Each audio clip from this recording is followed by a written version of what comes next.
Ladies and gentlemen. Ladies and gentlemen. Very exciting, big event. Everybody's excited, huh? Bring the family. Bring your friends. We're Cinemadness podcast.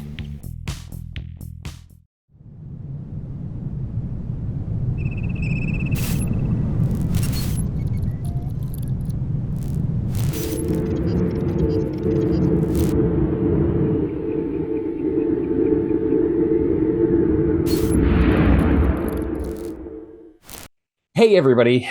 First, I want to say welcome back to my Alien Deep Dive. I know it's been quite a long time, and I just really want to say thanks for sticking with me.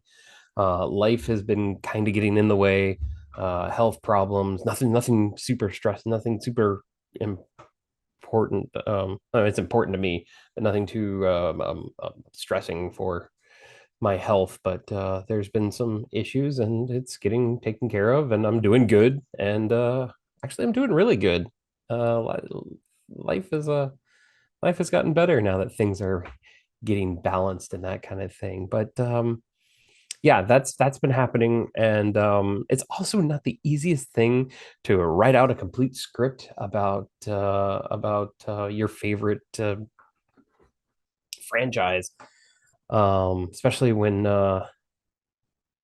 when you're having these problems. It's writing a script out and getting it all ready and entertaining for the listener. So I appreciate every single click and the people listening to me drone on about a 43-year-old movie. So let's keep droning on, shall we?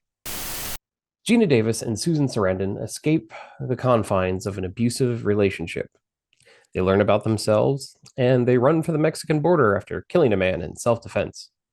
Spoiler alert, they don't make it.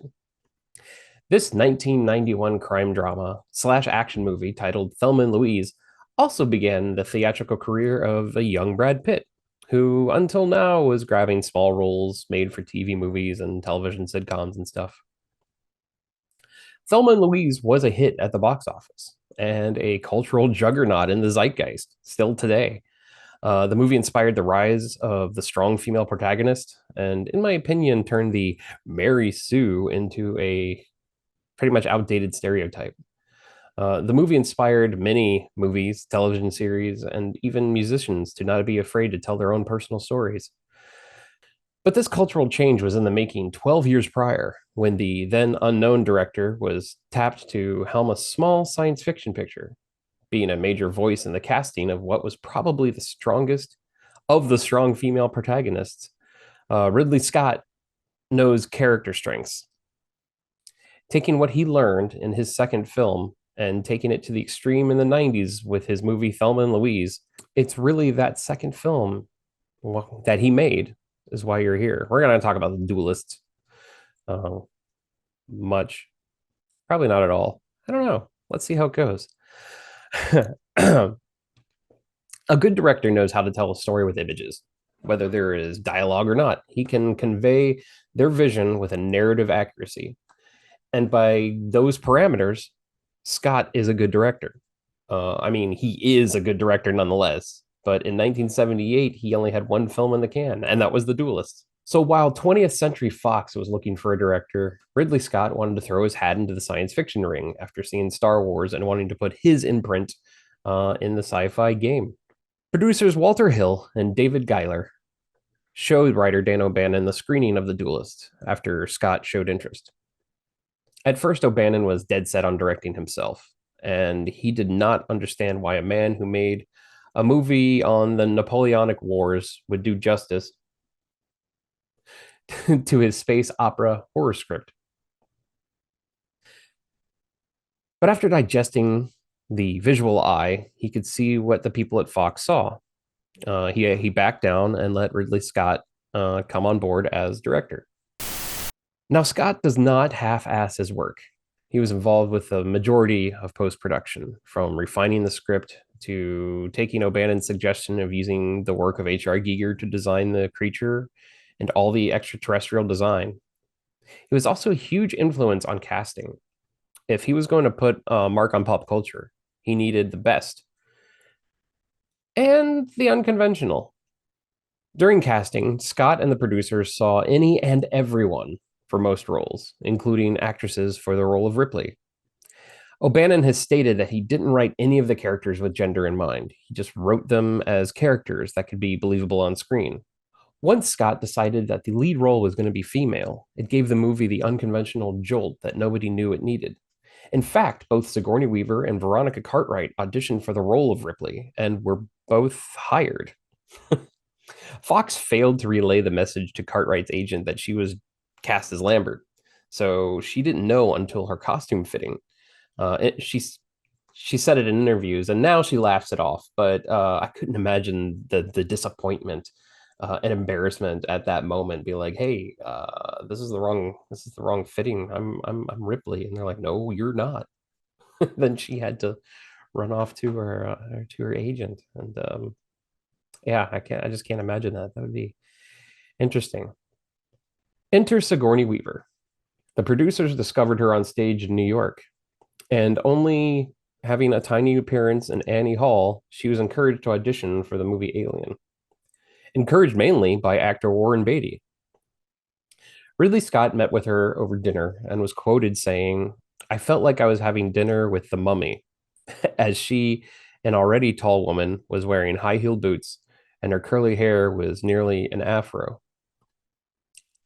I don't know what mummy movie Ridley Scott has been seeing, but it's so outlandish that I can't even say the words mummy movie. Mummy movie, mummy movie, mummy movie, mummy movie. After they met, Scott was sure he had his Ripley, and then built an entire set just for her screen test. Weaver was flattered, shocked, and apprehensive at first. "I was from the theater," she quoted. "I wasn't even sure I wanted to be in a movie. What was so helpful to me was that a run-through of several scenes. Ridley went out of his way to make sure that I had a very real world in which to test." The rest of the cast, only 7 people, not including the alien and the voice of the computer mother, were all masters of the craft. Tom Skerritt, Ian Holm, Yaphet Kotto, Harry Dean Stanton, John Hurt, and the aforementioned Veronica Cartwright filled out the crew of the Nostromo. For only his second film, Ridley Scott had an easy job, at least with the cast.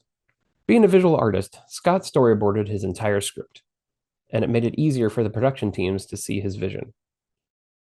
Working closely with H.R. Giger and E.T. creature designer Carlo Rambaldi, he was able to get the look and feel of what he needed in O'Bannon's script. Futurist Ron Cobb was brought on to create the technological aspects, such as the little details on Nostromo, the computer readouts, logos, and, well, the Nostromo itself.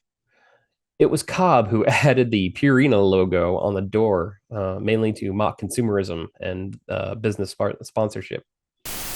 The Nostromo was an entire ship built on the stage of Shepperton Studios. There were no breakaway walls. Aside from the claw bay and the garage, the Nostromo was a labyrinth of corridors, and the cast and crew had to navigate to get in and out. And it was all the idea of Ridley Scott. He wanted the cast to not only be close, but to believe that they were on an actual ship, which I believe adds to the performance given by the cast. Scott and Cobb both decided that they wanted to go with the design of a lived-in look, as opposed to, say, 2001 and its look of a bright future. These were commercial towers, not astronauts, and the grimy, close-quarter rooms and corridors added to the cast being a believable crew. The dialogue choices were also a big help with believability.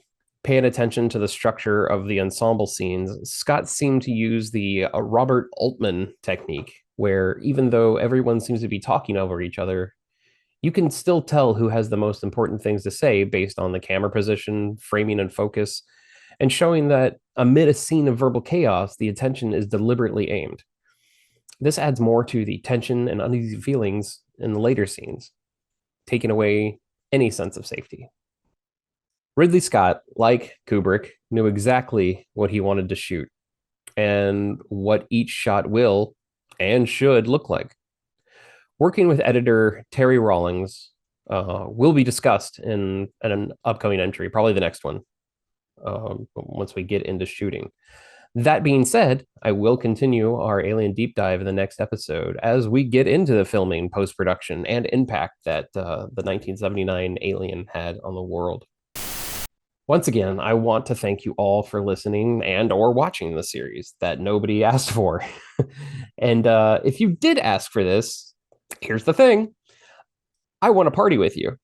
But seriously, folks, if you enjoy hearing me drone on about the glory of cinema, make sure you subscribe and never miss out on any of the content here at the Cinemadness podcast.